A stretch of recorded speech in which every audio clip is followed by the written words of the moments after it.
Hello everyone, welcome back on my YouTube channel Sahni Gurukul. आज हम लोग स्टार्ट करेंगे क्लास 11th का चैप्टर 1 है ये हमारा इंट्रोडक्शन टू अकाउंटिंग का पार्ट 2। चलिए देखते हैं पार्ट 2 में मैं क्या बता रही हूँ आपको। ऑब्जेक्टिव ऑफ अकाउंटिंग, हम लोग अकाउंट क्यों बनाते हैं, यानी हमारा पर्पस क्या होता है, ऑब्जेक्टिव क्या होता है अकाउंटिंग का। तो देखिए अकाउंटिंग क्या करता है, मेंटेनिंग अकाउंटिंग रिकॉर्ड।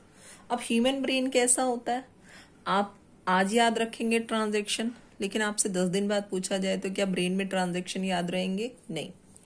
हम क्या करते हैं, जो भी चीजें पढ़ते हैं वो कुछ टाइम बाद भूल जाते हैं। तो अकाउंटिंग क्या करेगा, ऐसे में सिस्टमैटिक इंफॉर्मेशन, सिस्टमैटिक मैनर में आपके जितने भी फाइनेंशियल ट्रांजैक्शन होंगे उनको रिकॉर्ड करेगा। तो अकाउंटिंग का जो मेन ऑब्जेक्टिव है वो क्या है, accounting records the financial transaction. Okay, accounting records, accounting क्या करता है, रिकॉर्ड करता है, रिकॉर्ड्स द फाइनेंशियल ट्रांजैक्शन, जो भी आपके फाइनेंशियल ट्रांजैक्शन होंगे। फाइनेंशियल ट्रांजैक्शन हम लोग डिस्कस कर चुके हैं, वो ट्रांजैक्शन जिनको आप मनी में मेजर कर सकते हैं। Financial transaction in systematic manner, systematic manner में रिकॉर्ड करता है। सिस्टमैटिक मैनर का क्या मतलब है, सिस्टमैटिक मैनर का मतलब है कि सबसे पहले जर्नल में रिकॉर्ड करेगा। सबसे पहले कहाँ रिकॉर्ड करेगा, जर्नल में, देन उसकी लेजर पोस्टिंग की जाएगी, फिर समराइजिंग किया जाएगा। तो ये क्या है, एक सिस्टमैटिक मैनर में जो भी आपके ट्रांजैक्शन होंगे उनको रिकॉर्ड करता है। नेक्स्ट हमारा क्या है, second, determining profit and loss. Determining profit and loss, तो ये मैंने लिख दिया डिटरमाइनिंग प्रॉफिट एंड लॉस, ये हमारा सेकंड ऑब्जेक्टिव है, प्रॉफिट एंड लॉस। मैं काफी शॉर्ट में एक्सप्लेन कर रही हूँ, बहुत डिटेल में नहीं एक्सप्लेन मैं पूरा कर रही हूँ, लेकिन मैं लिखने का जो कंटेंट है वो थोड़ा छोटा लिख रही हूँ, तो इसमें आपको क्लियर हो जाएंगे टॉपिक। अब यहाँ पे क्या है, determining profit and loss. Objective क्या है अकाउंटिंग का, another objective of accounting is determining profit and loss. Determine, कि वो क्या करेगा, डिटरमाइन करेगा, फाइंड आउट करेगा, डिटरमाइन वेदर, क्या फाइंड आउट करेंगे, whether business earn profit, business ने क्या किया है, अर्न किया है प्रॉफिट, बिजनेस अर्न प्रॉफिट और इनकर्ड लॉस, या फिर लॉस हुआ है और इनकर्ड लॉस। अब ये हम लोग कैसे फाइंड आउट करते हैं कि हमें प्रॉफिट हुआ है या लॉस हुआ है, इसके लिए हम फाइनेंशियल स्टेटमेंट बनाते हैं। For this financial statement is prepared, इसके लिए क्या बनाएंगे, फाइनेंशियल स्टेटमेंट बनाएंगे। Financial statement is prepared. Financial statement हमने पार्ट 1 में पढ़ा है कि फाइनेंशियल स्टेटमेंट में हम लोग क्या क्या बनाते हैं। फाइनेंशियल स्टेटमेंट में हम प्रिपेयर करते हैं trading account, profit and loss account and balance sheet. लेकिन यहां हम क्या कर रहे हैं, सिर्फ डिटरमाइनिंग प्रॉफिट एंड लॉस। तो प्रॉफिट एंड लॉस के लिए हम लोग क्या बनाएंगे, फाइनेंशियल स्टेटमेंट में हम बनाएंगे trading and profit and loss account is prepared. Trading and profit and loss account is prepared, हमें इसी से पता चल जाए कितना प्रॉफिट हुआ है और कितना लॉस हुआ है। तो ये मैंने मेंशन कर दिया, trading and profit and loss account is prepared, is prepared. तो इससे हमें क्या पता चलेगा, how much profit is earned and how much loss incurred. Third हमारा क्या आ जाएगा, determining financial position. Financial position कौन बताता है, बैलेंस शीट बताती है। फाइनेंशियल पोजीशन कौन बताता है, बैलेंस शीट बताती है। तो बैलेंस शीट से हमें ये पता चलता है कि कितने असेट है और कितनी लायबिलिटीज है बिजनेस की। ओके, तो हमारा जो फाइनेंशियल पोजीशन बताएगा वो कौन बताएगा, बैलेंस शीट बताएगी। ठीक है, तो हमारा जो नेक्स्ट ऑब्जेक्टिव है अकाउंटिंग का वो क्या है, to know financial position of the business. To know financial position, हमें क्या फाइंड आउट करना है, फाइनेंशियल पोजीशन फाइंड आउट करना है, financial position of the business by preparing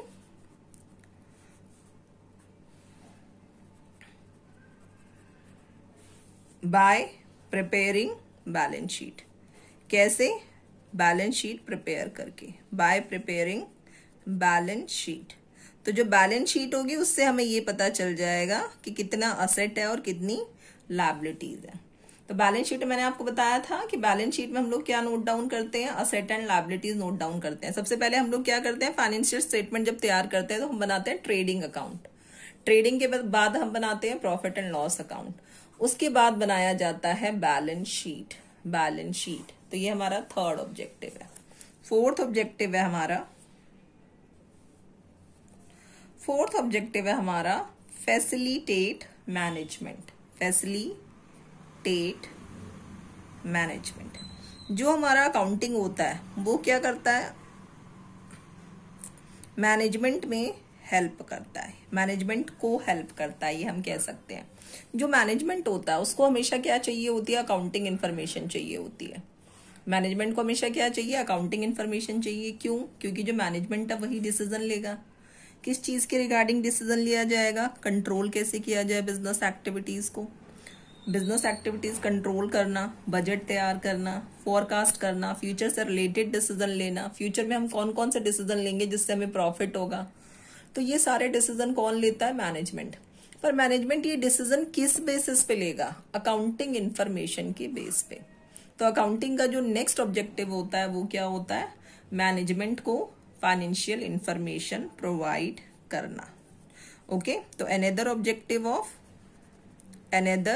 objective of accounting. Accounting का ऑब्जेक्टिव है ये, objective of accounting provide financial information to management. तो हमने यहाँ पे लिख दिया है प्रोवाइड फाइनेंशियल इंफॉर्मेशन प्रोवाइड करना है, फाइनेंशियल इंफॉर्मेशन टू मैनेजमेंट। इससे क्या होगा, मैनेजमेंट को क्या हेल्प मिलेगी, इससे दिस हेल्प्स मैनेजमेंट, ये मैनेजमेंट को हेल्प करता है। दिस हेल्प्स मैनेजमेंट इन, किस चीज में हेल्प करेगा, इन डिसीजन मेकिंग में हेल्प करेगा, budgeting, decision making, controlling of business activity, preparing of budget, forecasting, इनमें हेल्प करेगा। Preparing of budget, forecasting and forecasting, ये हमारा हो गया है फोर्थ ऑब्जेक्टिव। देन हम पढ़ेंगे ऑब्जेक्टिव नंबर 5। ऑब्जेक्टिव नंबर 5 क्या है, अकाउंटिंग क्या करता है, ये करता है अकाउंटिंग इंफॉर्मेशन प्रोवाइड करने का काम। तो providing accounting information to various users, providing accounting information provide करता है, accounting information to various users.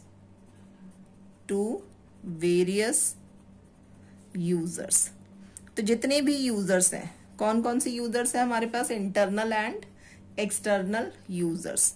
तो ऑब्जेक्टिव क्या है अकाउंटिंग का, objective of accounting is to provide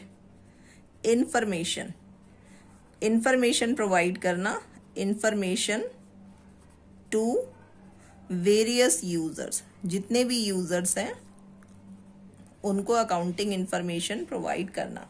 अब यूजर कौन कौन से हैं, internal user and external user. तो ये मैंने ब्रैकेट में लिख दिया है, internal user and external users. Internal users मैंने बता दिया है कौन कौन से होते हैं,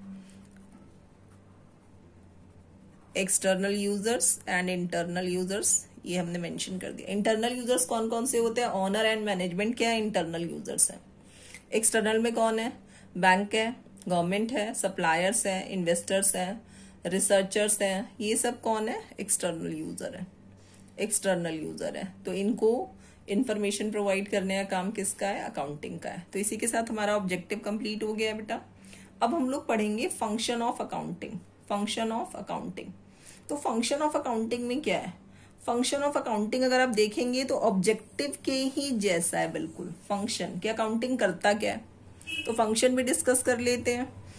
यही हमारा किस में काउंट हो जाएगा, फंक्शन में काउंट हो जाएगा। देखो कैसे, मेंटेनिंग अकाउंटिंग रिकॉर्ड फंक्शन बन जाएगा। Maintaining systematic accounting record, account क्या करता है, सिस्टमैटिक अकाउंटिंग रिकॉर्ड तैयार करता है। Next, preparation of financial statement, इन दो के प्लेस पे हम क्या लिख देंगे, preparation of financial statement. Accounting prepare financial statement in which trading and profit and loss account is prepared. Trading and profit and loss account and balance sheet is prepared, क्योंकि हमें ये 2 पॉइंट एक करके लिख देना है। इससे हमें क्या पता चलेगा, प्रॉफिट एंड लॉस पता चलेगा and financial position of the business. Then एक फिर से हम लोग लिख देंगे, तीसरा जो हमारा फंक्शन हो जाएगा वो क्या हो जाएगा, फैसिलिटेट मैनेजमेंट हो जाएगा या असिस्ट टू मैनेजमेंट हो जाएगा। ये फंक्शन बन जाएगा कि अकाउंटिंग क्या करता है, accounting help the management, it provide information to the management on the basis of accounting information. Accounting information के बेस पे जो मैनेजमेंट होता है वो डिसीजन लेता है, how to control the business activity, what type of budget should be made, controlling activities को कैसे करना है, बिजनेस में आपने बजट कैसे बनाना है, फोरकास्ट, फ्यूचर से रिलेटेड फोरकास्टिंग कैसे करनी है। तो ये सब चीजें क्या फंक्शन है। Then communicating the financial information, ये जो हमने यहाँ पे लिखा है प्रोवाइडिंग अकाउंटिंग इंफॉर्मेशन, इसकी जगह क्या लिख देंगे, communicating financial information to various user such as internal user and external user. तो आई होप क्लियर हो गया होगा, जो ऑब्जेक्टिव ऑफ अकाउंटिंग है वही हमारा क्या बन जाएगा, फंक्शंस ऑफ अकाउंटिंग बन जाएगा। तो मैंने यहाँ पे स्लैश करके लिख दिया फंक्शंस ऑफ अकाउंटिंग, यानी अकाउंटिंग के काम क्या है, फंक्शंस क्या है, फंक्शंस ऑफ अकाउंटिंग। तो आप इस तरह से इसको फंक्शंस में भी लिखेंगे तो भी कोई प्रॉब्लम नहीं है। नेक्स्ट टॉपिक हम लोग पढ़ते हैं एडवांटेजेस ऑफ अकाउंटिंग, कि जो हम अकाउंटिंग बनाते हैं, अकाउंट्स मेंटेन करते हैं, उसका क्या बेनिफिट है, क्या बेनिफिट है हमारे लिए, तो हम ये पढ़ेंगे अब।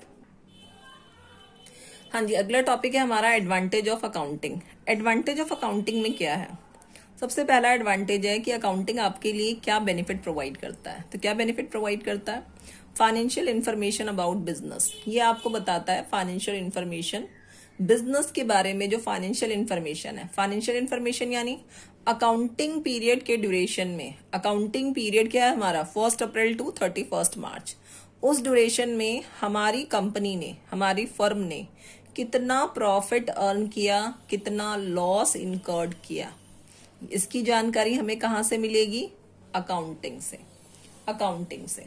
ओके, तो मैं यहाँ पे मेंशन कर देती हूँ, financial performance can be known through the accounting या फ्रॉम अकाउंटिंग। हाँ जी, first point I hope clear हो गया होगा। एडवांटेजेस क्या होते हैं, financial performance during accounting period can be known from accounting, कि हम फाइनेंशियल इंफॉर्मेशन जान सकते हैं, यानी कितना प्रॉफिट अर्न किया हमने, कितना लॉस अर्न, कितना लॉस इनकर्ड हुआ। नेक्स्ट होता है हमारा असिस्टेंस, असिस्टेंस टू मैनेजमेंट। जो अकाउंटिंग होता है वो किस चीज को हेल्प करता है, मैनेजमेंट को हेल्प करता है, असिस्टेंस टू मैनेजमेंट। तो मैनेजमेंट को हेल्प कैसे करता है, ये हम पहले ही पढ़ चुके हैं, ऑब्जेक्टिव की तरह, ऑब्जेक्टिव की तरह ही हम लोग लिख देंगे। मैनेजमेंट जो प्लान बनाता है, जो एक्टिविटीज कंट्रोल करता है, जितने भी डिसीजन लेता है, the management makes plan. The management, जो मैनेजमेंट जितनी भी चीजें करता है किस बेसिस पे करता है, अकाउंटिंग के बेस पे। The management makes plan,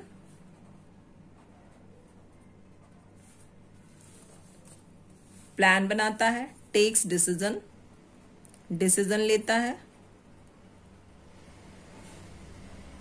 and exercises control, activities पे कंट्रोलिंग करता है, exercises control on the basis of accounting. किस बेसिस पे करता है ये, अकाउंटिंग के बेस पे, तो on the basis of accounting. Account नहीं होगा तो मैनेजमेंट डिसीजन कैसे लेगा फ्यूचर के रिगार्डिंग। अब जैसे 2023 हमारा सेशन चल रहा है, 23 to 24 चल रहा है। अब हमने देखा 22 to 23 में मुझे प्रॉफिट हुआ, उससे प्रीवियस ईयर में ही मुझे प्रॉफिट हुआ, उससे पहले ही मुझे प्रॉफिट हुआ। तो मैं ये क्या कर सकती हूँ, प्लानिंग कर सकती हूँ कि कमिंग ईयर में मुझे प्रॉफिट होगा। अब मुझे प्लानिंग कैसे करनी है, उस प्रॉफिट में इंक्रीजमेंट कैसे होगा, डिसीजन लेना है मुझे उसके रिगार्डिंग।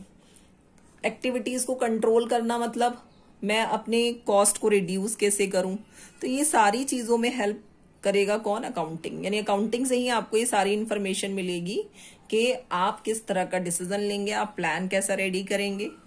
ये सब चीजों में कौन हेल्प करेगा? इन सभी एक्टिविटीज में आपको हेल्प करेगा अकाउंटिंग। इसके बाद क्या होता है, जो अकाउंटिंग होता है वो क्या करता है? Replaces memory, replaces memory. अब हम दिमाग में ये सारी चीजें तो याद रख नहीं सकते। हमारा जो जितना भी ट्रांजैक्शन होता है वो क्या होता है, काफी सारे आइटम उसमें इन्वॉल्व होते हैं, तो इतने ट्रांजैक्शन माइंड में स्टोर करना नॉट पॉसिबल फॉर एनीवन। कोई भी इसको लर्न नहीं कर सकता। तो अकाउंटिंग क्या करता है? टाइमली रिकॉर्ड करेगा और जब आपको जरूरत होगी आपको अकाउंटिंग इंफॉर्मेशन प्रोवाइड कर देगा। तो a systematic record is maintained timely and provided whenever is required. A systematic record maintain timely, timely maintain किया जाता है इसको, maintain timely and provided, और जब चाहिए तब आप अकाउंटिंग इंफॉर्मेशन देख सकते हैं, अकाउंटिंग रिकॉर्ड्स देख सकते हैं, and providing information whenever required.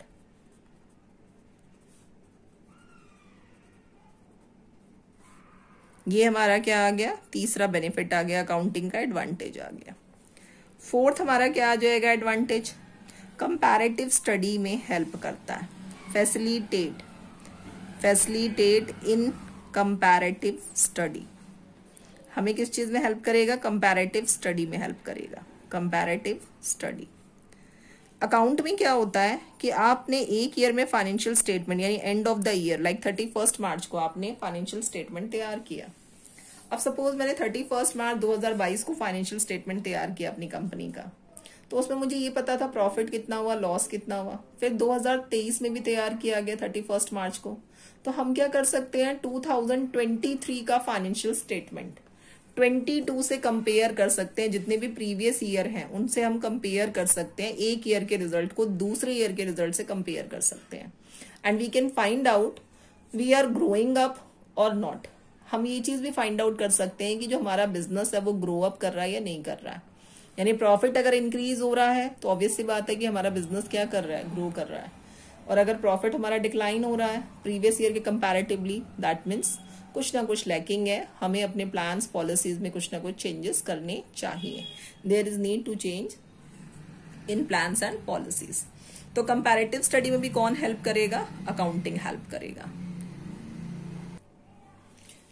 Okay, मैंने पॉइंट मेंशन कर दिया, it compares 1 year result with previous year. Next हम लोग क्या पढ़ सकते हैं इसमें? Facilitate settlement of tax liability, settlement of tax liability. अब अकाउंटिंग इन्फॉर्मेशन के बेस पे हम लोग ये कैलकुलेट कर सकते हैं कि टैक्स लायबिलिटी कितनी है आपकी, लाइक आपको गुड्स एंड सर्विसेज टैक्स कितना पे करना है, जो भी जिस भी तरह के आपको टैक्सेस पे करने हैं उसमें आपको कौन हेल्प करेगा? अकाउंटिंग हेल्प करेगी।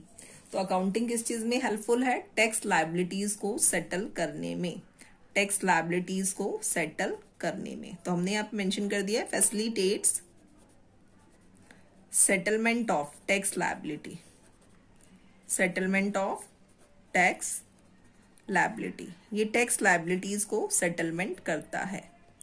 तो जो भी आपकी टैक्स लायबिलिटी होगी, बिजनेस से रिलेटेड जो भी आपको टैक्सेस देने होंगे, अकाउंटिंग आपको बताएगा कि कितना टैक्स देना है आपको, टैक्स सेटलमेंट। तो help in settlement of income tax, goods and service tax.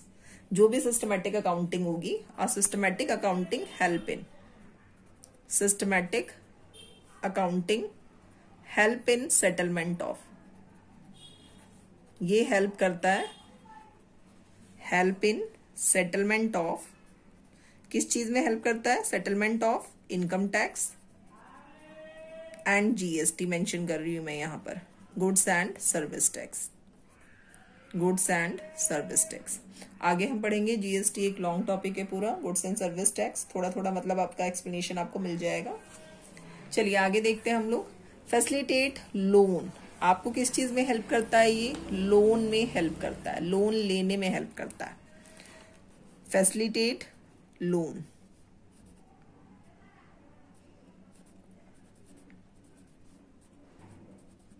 ये मैंने यहाँ पे लिख दिया फैसिलिटेट लोन्स। अब हमें क्या होता है, लोन देता कौन है?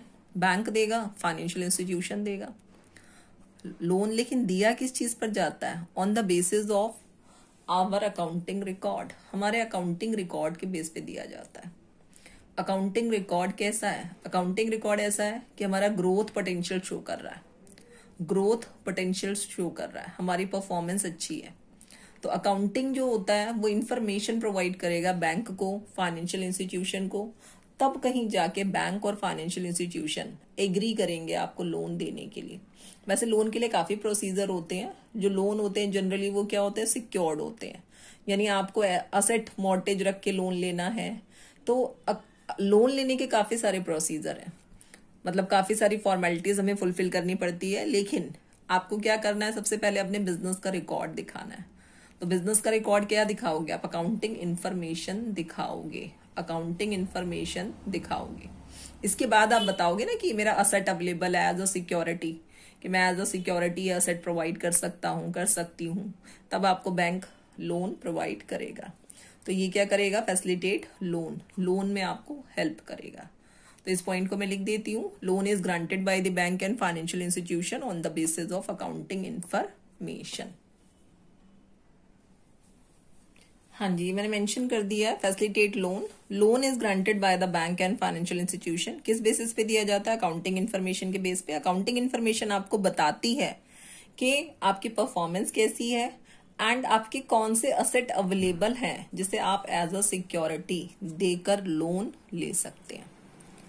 ओके, नेक्स्ट हमारा क्या आ जाएगा? नेक्स्ट पॉइंट हमारा आ जाएगा इसमें एडवांटेज में evidence in court. Evidence in court, जो अकाउंटिंग इंफॉर्मेशन है उसको आप कहां पर यूज कर सकते हैं? कोर्ट में यूज कर सकते हैं as evidence, as evidence proof के तौर पे आप यूज कर सकते हैं।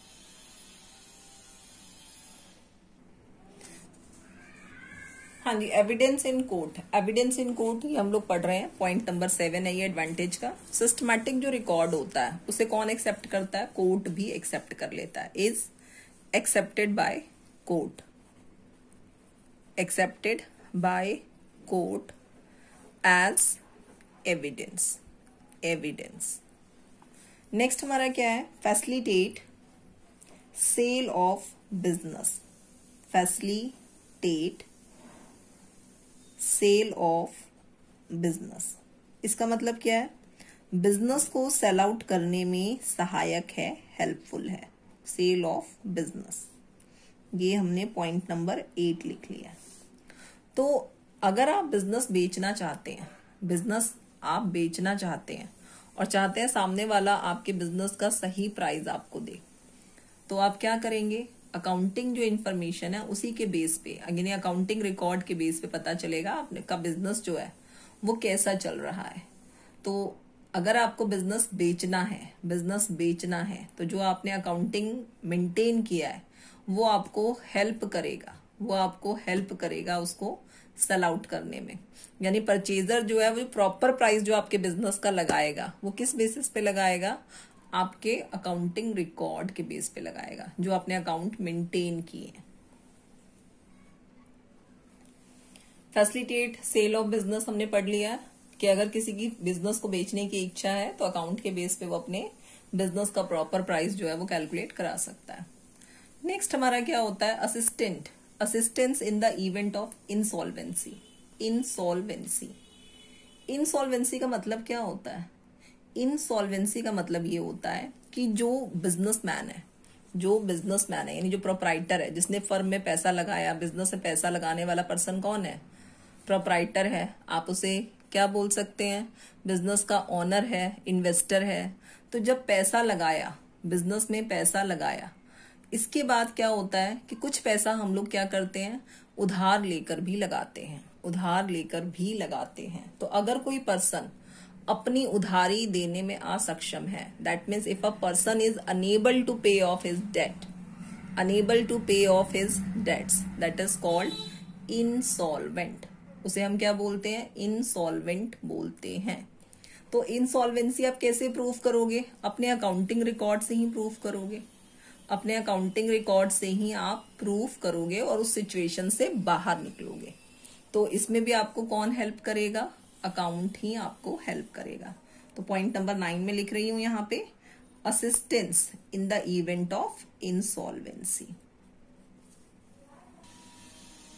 पॉइंट नंबर 9 हमारा कंप्लीट हो गया, assistance in the event of insolvency. तो इंसॉल्वेंसी जो प्रोसेस होता है उसमें हमें क्या करना पड़ता है, बहुत सारे जो प्रीवियस ट्रांजेक्शन्स होते हैं उसको भी एक्सप्लेन करना पड़ता है, और उन्हें एक्सप्लेन कौन करेगा, उन्हें एक्सप्लेन करेगा हमारा अकाउंटिंग रिकॉर्ड। तो अकाउंट मेंटेन करना इसीलिए हमारे लिए बेनिफिशियल होता है। इसी के साथ हमारा जो एडवांटेज ऑफ अकाउंटिंग है वो कंप्लीट हो गया है। नेक्स्ट वीडियो में हम लोग कवर करेंगे limitation of accounting, process of accounting and branch of accounting. तो जो पार्ट 3 है उसमें ये आपको 3 टॉपिक देखने के लिए मिल जाएंगे। अगर वीडियो अच्छा लगे तो वीडियो को लाइक जरूर कीजिए, चैनल पे नए हैं तो सब्सक्राइब कर लीजिए चैनल को, बेल आइकन प्रेस कर दीजिए, वीडियो को ज्यादा से ज्यादा शेयर कीजिए। थैंक्स फॉर वॉचिंग, मिलते हैं नेक्स्ट वीडियो में।